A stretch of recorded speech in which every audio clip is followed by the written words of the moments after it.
Hi there, my name is Arthur Cassidy, and I'm a psychologist who has a deep research interest in psychology of I'm a Celebrity, Big Brother, and other reality television shows. And tonight I want to talk to you about what is it like going into the jungle? What will their mindset be like? Who will they bond with? Who will they be jealous about? Who will they want to impress? And so tonight we want to look inside the minds of who's going into the jungle. What's it going to be like when they go in? This is something that many television reality producers fail to do. They fail to understand that we're all intrigued as viewers in public. We're very, very intrigued by what goes on inside the minds of these people. Why do they want to go to the jungle? Why are so many paid phenomenal fees and others are paid a low fee? Some 200,000, 300,000 pounds, some 20,000, 30,000. Why does that happen? How do we make those decisions? But more important here is really, what is it like going into the jungle? What would their mind be like going into the jungle?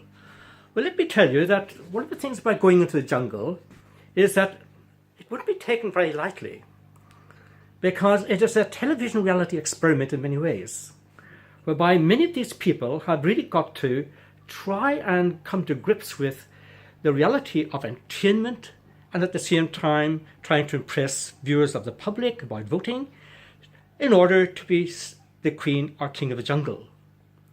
So first of all, there are many, many personality traits associated with going into the jungle. Let's look first of all at the motivation. Why do we want to go? Many want to do it for charity, to raise money for charities, a very worthy altruistic cause. Others want to make a name for themselves in the big world of entertainment, to be famous.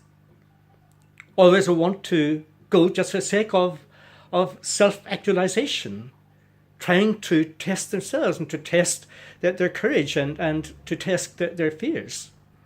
I know celebrities who have some very profound fears about spiders and phobias and snakes. And one way of overcoming this is to go and face these in the jungle, hoping that the fears will go away. This is based on some very early classical psychological theories, that the more we get exposed to the fears of the object, of the spider, then we will become classically desensitized to that. And so those that I read about who have been going into the jungle with lots of fears about spiders and phobias and all of those things, creaking through the night and being bitten by spiders and all of those risks, we have to remember that they're doing it for a variety of different reasons.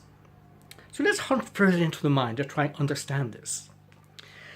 One of the good things we do know from psychological work is that in order to overcome a fear, many, many years ago it was called implosion therapy, but in today's world, there are ethics about subjecting people willingly and knowingly, even as clinical psychologists, to subject them into the fear of an actual spider or a huge carousel or whatever it might be.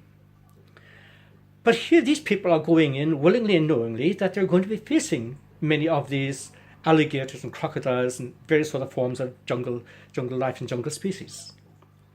But we do know that in the production of reality television programs, that many of these are reasonably perfectly harmless.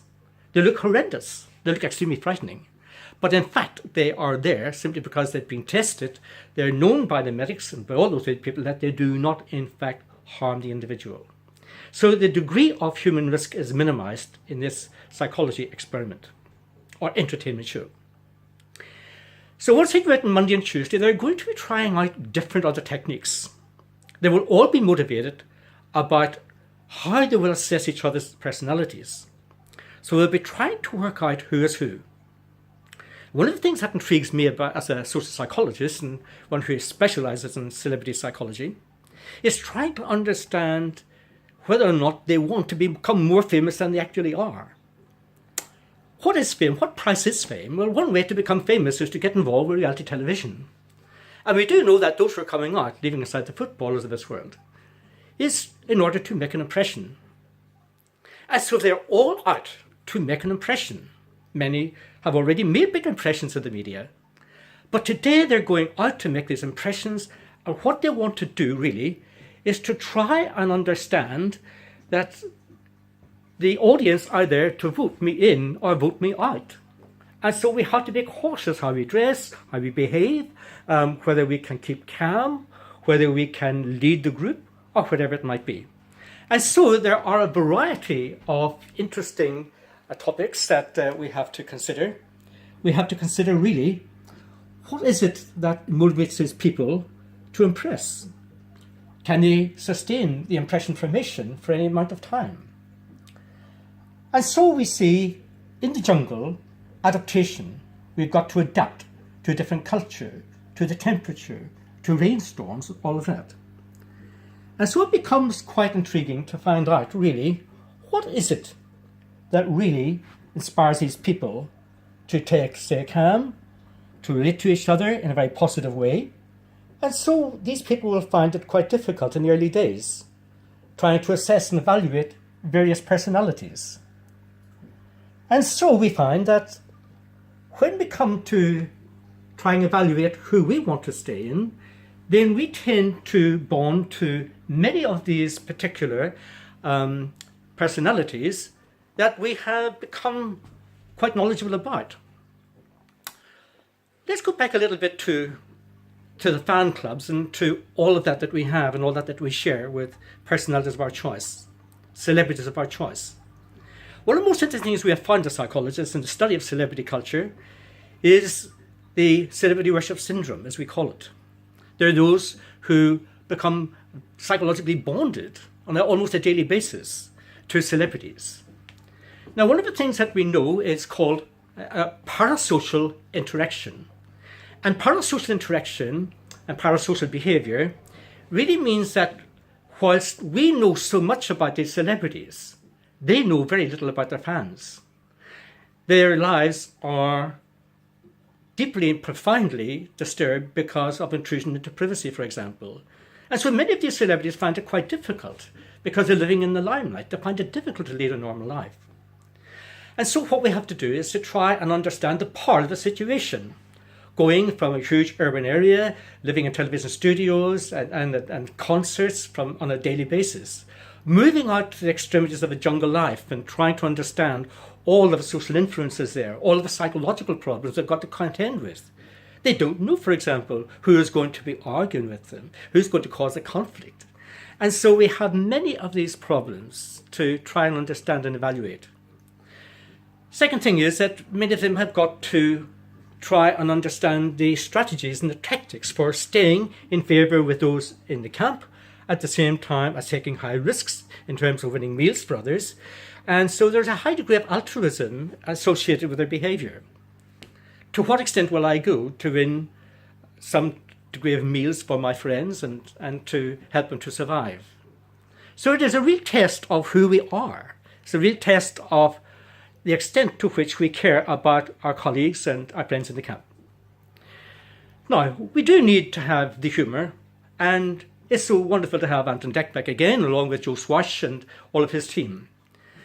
And that is important in reality television, that we can see not only into the humour of the situation, but the stresses, the control.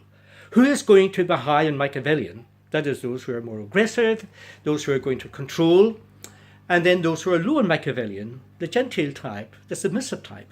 So we see submissive and dominant personalities surviving all over the next week or two. We'll find the clash of conflict, the jealousy. We will find who's trying to control whom. We'll find those who want to leave, for example. Hopefully not. And so all of these things we are really trying to understand the part of the situation, the influence of camera and lights, as we have here in my own laboratory. The influence of lights, moonlight, rains, monsoons, the fact that they're under constant surveillance all the time, can also be an important psychological fact. That we are being monitored 24 hours a day can be quite frightening for many people. So how do we control our normal behaviour in under surveillance situations? It's extremely difficult. Watch, for example, the non-verbal language. Look at the body language, for example. Watch that and observe that over the next few days as they settle in, as they begin to bond. Thank you for listening, and I hope you really enjoyed the show. And we look forward to ITV2 and the run of programmes. So Let's get inside the mind and look at the personalities, and look at the jealousy, look at the prejudice, look at the affiliation, look at the bonding, and you make your decision on who you want to be the king or queen of the jungle.